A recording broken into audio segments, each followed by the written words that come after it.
we're going to head right into our Q&A. So, Pastor Jonathan, I want to start by just saying thank you, pal. Hey, man. Thanks. This is something that I think it's so easy for us to get wrong. You know, even if we know about it or if we see Jesus' example, I think, you know, my initial reaction is you know, being triggered to whatever habit I have and whatever response. And sometimes it feels so justified that I'm doing the right thing by standing up for what's right. And so this is a huge challenge. I'm so appreciate it. So we got some great questions coming in. So I wanted to poke at something. So Sure. You know, standing up for people. You mentioned this. We can stand up for people in love.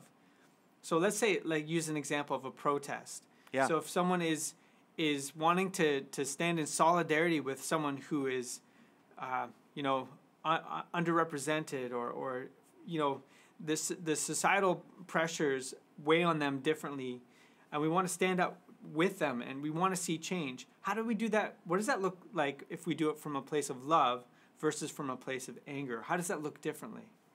Yeah, listen, I've been a part of protests, and because I wanted to, out of love, and it was a couple of years ago during the swell of the Black Lives Matter, and I saw the systemic injustice being done in culture and society, and I wanted to be a part of raising my voice, but in a way that sounded like Jesus. But I marched with people, and here's the interesting thing. I can't project onto others my value system.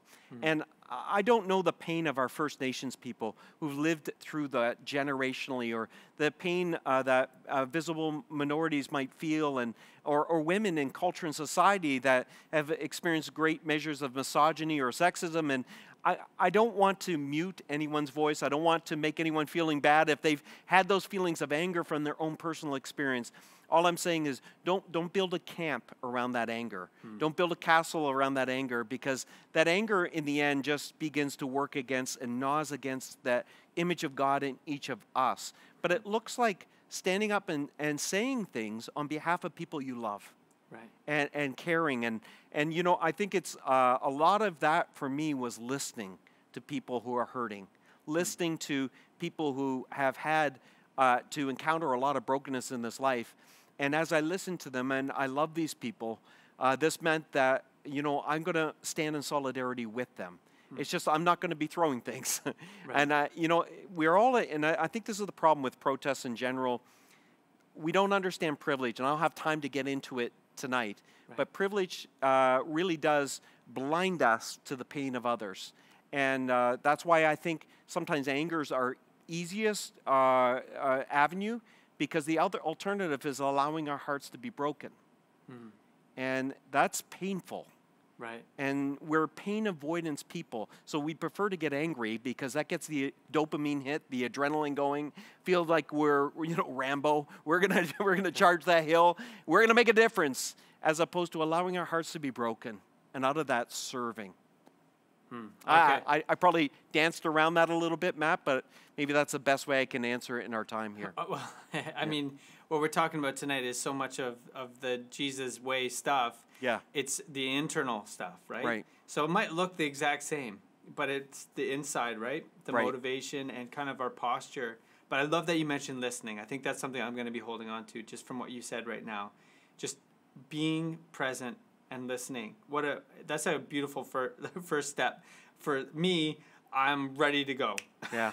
So I need to slow down and listen. That's what I'm taking away from that. Okay, we've got a question from Kathy. Does this mean, and it's a little bit similar to mine, so this might be a quicker answer, but does this mean that we are not to be offended by injustice? Should we be unoffended by injustice? We should be brokenhearted by injustice. Unoffended, yes. Brokenhearted, yes. It should move us to action. Right. When we see injustice in this world. But to just be offended is a little self-serving in some ways. It allows me to absorb. It's an interesting study, Matt, that came out of the University of British Columbia, that people who like posts about responding to a disaster in the world, or or children that were in poverty, and they give it a thumbs up on Facebook or a retweet on Twitter. They were, percentage-wise, it was staggering. They were less likely to actually give to those charities. Wow. Because they kind of got something out of it. Right. It was public. They had a way of expressing their anger or their indignation about the injustice in this world, but they weren't prepared to open their wallet. Right. It was, percentage-wise, it was those who responded first with tangible things that got involved. And so I think we need to allow love to spark us. Love to spark us to be open-handed with what God has already placed in our lives. So if you've got money and resources, you can be generous with it. If you've got privilege and power, you should give it away. Right. Those are things that we can do out of love for others, preferring one another before ourselves. I love that because it's coming from that place of generosity as exactly, opposed to a place of anger or trying to take things into our own hands. Right. Yeah, okay. That's great. Okay, we got a question from Yvonne here. How do we be a part of the world yet not be you know what she means here. Be a part of the world yet not part of it, especially in terms of how we handle people. Yeah, Yvonne, I mean, that's the $1 million question right there. That's discipleship 101. You know, when we're to be in the world but not of the world, as Paul expresses it, it means that we love the world around us, and we are mature enough to recognize there's brokenness and goodness all around us. There's beauty and messes all around us. We're in it, but when it says not of it, it means that we've allowed our minds to be renewed. Romans 12, 1 and 2. Powerful verses. We need our thinking renewed so that we don't just think like those around us or respond like those around us. Instead, we are increasingly thinking and responding like someone that is deep in the kingdom of God. So we've been transformed.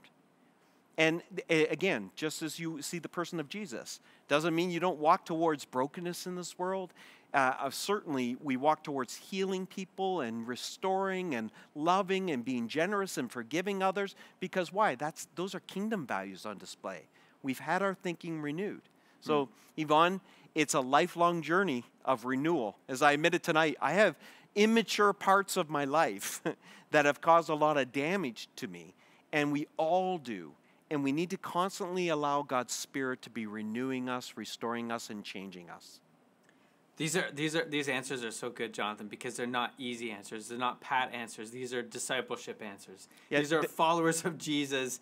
Handling the things the right way is not easy answers. We live in the real world, guys, and this is tough stuff. But, it's such an incredible journey to follow Jesus, guys. Mm-hmm. I've said this probably in some weekend gathering. If it wasn't for Jesus, I wouldn't probably be in a church. I couldn't get around him. He is amazing. He's alive. He's real. He's here. He's present. And I know those of you who have followed the Lord for a long time, you know when he smiles on you when you choose to forgive. You know what it's like when you love your enemies and Jesus is smiling on you. You can feel the affirmation of the Spirit, and he gives you strength to endure. But it's a lifelong journey, and thank God I'm not where I was 20 years ago, but thank God I'm not stuck where I am now. I have so much to grow into. Right. Wow. Thanks for sharing that, Pastor Jonathan. Yeah. That's good. Yeah. If that's where that's the whole deal. Has to start from that place of relationship and really being blown away by him and who he is, right? Amen. Yeah. Okay, so how is it possible to be angry without harming those close to you as well as yourself? This is from Kathy. So is anger ever an okay reaction? And can it ever be something that is not damaging? Yeah, a great question, Kathy. I don't know if we can avoid anger being a first reaction. It's kind of something in us that some things anger us right away. It's holding on to anger that really toxifies us. Right. Anger is the only sin in Scripture. Listen, it's not a sin in itself, that it's an emotion that is expressed. But right. Jesus, being holy and righteous in all his way, is able to express it in a way that is actually loving. Most of us, we don't live at that level, guys. We Right. don't live at that level. And so I think it's interesting. It's the only kind of sin when we hold on to anger, when Paul says, get rid of all of it. but we hold on to it and nurse it, that we justify. We don't justify adultery and say, adultery is wrong except when. We don't do that, but we do with anger. Oh, anger's wrong, but except when I deem it valid, right? And so I think, Kathy, anger is always just an early warning sign. Be careful. That's why a lot of Proverbs says, be slow to speak. Right. Why it says a soft answer turns away wrath, but a grievous word stirs up anger. Because our natural inclination to go with it produces a lot of trouble. And I think even that righteous anger that might produce some righteous outcomes in the end, we can easily become ends justifies the means people. And the church has been doing that for centuries, Matt, and that's when we've gotten in trouble. We think the ends justifies the mean. We have a righteous cause, and we're ready to slash and dash people to get that righteous cause. And Jesus would say, no. These people are made in the image of God, but they're my enemies. Yeah, love them. Listen, following Jesus is not for the faint of heart. Right. Yeah. That's good. I think one thing that absolutely changed when I heard someone say what you said, anger is an emotion. And I think that they said one of the most mature ways you can respond to anger is saying, what expectation do I have that is not being met right now? Oh, that's a good question, Matt. Because that's where anger comes, is when we have an expectation, we see something the way we feel is the right way of doing things or the way we would expect to see things in life. And when that doesn't happen, our natural response is anger. But then that anger is telling us something. Once we have that information, we can let go of anger. And we can say, I have that information now. The only caveat I'd add is the more angry we are, the less likely we are to be able to see things clearly. Right. Anger blinds us. It puts blinders on us. And I think too, when in our anger, our scope of perspective gets narrower and narrower. And so we only see one solution, and it's to run through you. Yeah. And that's what anger does. And so I think that's why it's so intoxicating too. It's easier than being brokenhearted. Yeah. And I think that's what's helped me, because in the past, anger has been something that has fueled some decisions or some actions for me. And so for me to be able to say, oh, I'm feeling angry, all of a sudden, when I say that and I look at it, I say, what is it telling me? Right. Then, to be honest, I don't have to work at not being angry. I have a problem to solve. Yeah. How many people have sent an email in anger and regret it the moment they press send? Somebody over here. Yeah. Me too. And it's we get trapped up in it. And I think that's the powerful thing about anger. Always requires some sort of action. Yeah. We're either going to share our offense with others because that makes us feel better because there's more people with us. Yeah. We don't want to be alone in our offense. We want other people to share it with us. Yeah. Or we'll go after something. We want a remedy. It's like a nuclear bomb going off inside of us. Yeah. It requires a response. Yeah. Okay. So a couple more really great questions here. One from Yvonne. When we hold on to hand-me-down offenses, how do we be discerning and not take on that offense? So how do we be discerning when there are moments where we're I guess, proximate to someone else's offense? I mean, Yvonne, again, great question. Does it involve me? Am I a part of the solution? Right. If I'm not, I'm going to become part of the problem. And it's very tempting to take it. Listen, we've all had someone come to us and tell us a story. And from the vantage point of that story, we just can't help but get wrapped up in the injustice of this, and all of a sudden we're angered. But we're not involved in it. It didn't happen to us, and we're not a part of the solution. So one of the best things we can do, Yvonne, is posture ourselves, as I mentioned, in a support role. We don't need to pick up the offense. Now we can help our friend, whoever is sharing the offense with us, a loved one or something, we can help them by providing perspective. We can step aside and say, well, what are you going to do with this offense? Clearly something needs to be resolved. What are some steps you can do with it? Or we can even become corrective. Wow. Hey, do you think this is healthy or helpful for you to hold on to this? Right. And sometimes, friends, we have deep offenses.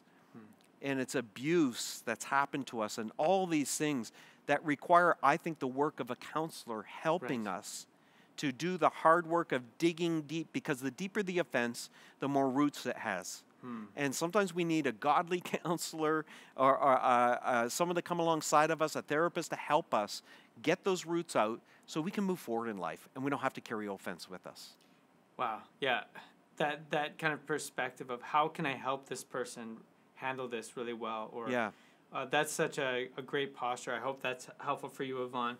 Okay, I love this question. We'll finish with this one. What part does forgiveness play in being unoffendable? This is from Kathy. Yeah. Questions tonight have been amazing, Matt. And hard. Unforgiveness is key to being unoffendable. If we hold unforgiveness in our life, offense will stick that much easier to us. You can't hold unforgiveness and experience all of God's freedom in forgiveness.